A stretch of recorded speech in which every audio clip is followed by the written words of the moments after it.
Hello world, Brandon with FastDataScience.ai, and I'm really excited to see you here today because this is another episode of This Week in AI. And though I know I can't actually see you, I know you're there, and I'm excited to share the content for today's show with you. So for those of you who don't know, this is the show where I bring you the latest and greatest headlines in data science, machine learning, and artificial intelligence. I break down a few of those headlines with you in order to inform, educate, and maybe even inspire a little bit to really help us understand how these dynamic and ever-evolving fields are impacting our daily lives. So on today's show, we're going to answer three questions. We're going to answer what exactly is the impact of artificial intelligence on creativity. We're also going to take a look at what are some of the top, most interesting AI companies that have hit unicorn status. And finally, we're going to ask ourselves, what the heck is Yann LeCun talking about? Yeah, Yann LeCun, as in the godfather of AI, or at least one of them, has hit the news again this week. And so I'm dedicating this show to, oh, there it is, wrong button, Breaking Yann. That's right. We're going to actually break down some of Yann's ideas that have been causing a stir, if you will, in the news channels this week. All right, so let's go ahead and jump in. Today is July 1st, 2022, and July happens to be my favorite month because some of my favorite people have birthdays this month, including me. And so, as I mentioned, we're going to answer three questions today. And the first question is all about artificial intelligence and its impact on creativity. So our first headline is, does artificial intelligence really have the potential to create transformative art? So for those of you who have been following me, you know that I am really fascinated by the way in which artificial intelligence informs creativity and informs art. And I think that that space is really maturing. And this article does a good job of explaining how it might be maturing. What are some of the issues associated with leveraging artificial intelligence more and more in our art conceptualization and our artistic creativity? I still love this. I think somebody wants to steal it. You can, because I haven't done anything with it yet, but creativity AI is maturing. And what this article teaches us is that what we're starting to see is a real intersection of technology and humanities, because artificial intelligence is doing such a good job at informing art and even creating some of its own art. And so this article goes into talking about the implications for our language. Obviously, with these huge mega language models, artificial intelligence is able to generate its own content. And there's going to be implications for that content. There's going to be implications for how we use language ourselves. There's implications for our culture. The way in which information gets generated by these AI systems will have an impact on our culture because we'll be exposed to it more and more. And we'll have to really consider whether or not what we're seeing is real or artificial. And maybe those lines will blur more and more over time. And obviously, just as in the past, art has been used for political reasons and political motivations, there's no question that artificial intelligence will have political consequences. Again, this article really kind of touches on these different areas of impact. One of the recommendations that the author makes in the article is that artificial intelligence in the creativity space should really think about having an effect, a lot like hip hop did. It was all about impact, coming in and causing an impact and creating a new space for ideas to be talked about that were never really talked about before, and doing it in a way that was effective. Artificial intelligence has a similar proposition or a similar potential in our creative culture. I think the real question that we come down to, and that this article really kind of narrows in on, is we're going to have to really ask ourselves, what about humanity is actually computable and what's not? And we're seeing those lines blur more and more every day. Okay, really cool article. I'm really fascinated with how AI is informing creativity and how our creativity informs AI. And I think this article does a really great job of tackling some of those hard issues. All right, let's hit up the next question that we're going to ask ourselves today and try to answer. And that is, what are some of the coolest unicorn status AI companies of late? So this article is 10 new AI unicorns flying high in 2022. Here are some of my unicorns to watch. Out of the 10, I narrowed it down to 4. Here are the 4 picks that I've gotten. I'll explain a little bit about why I think they're cool and definitely companies to keep your eye on. Abnormal Security. So, Abnormal Security is a company that has built a system of artificial intelligence that helps to essentially address social engineering in enterprises. So, for those of you who are unaware of what social engineering is the process through which bad actors outside of an enterprise try and get into an enterprise. And they do it through things like phishing emails, where they send you information that tries to solicit some authenticated information from you so those individuals can get behind that enterprise firewall and go do stuff, bad stuff usually. Abnormal Security has built a series of what they call behavioral AI models or behavioral AI processes to address social engineering.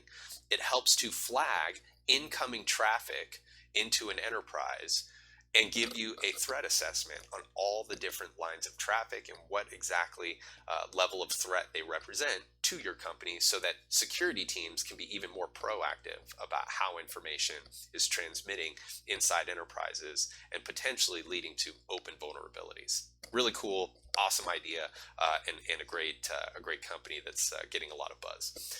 The next one is Hugging Face. We all know Hugging Face because those of you who are actually data scientists, you probably used Hugging Face's libraries in Python, some of the models. Well, Hugging Face is doubling down on becoming the GitHub of models. They want to really represent themselves as a mega model store. And so they are developing a catalog of models that are available to users. Some of those have a license fee, some of them don't. Most of them are open source, if not all of them.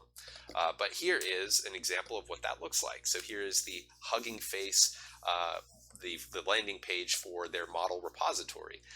And there is a ton of really great stuff in here, pre-trained models that I'm actually really looking forward to playing around with a little bit. Okay, 2 other companies that I think are pretty cool. Mashkin is a touchless self-checkout AI system.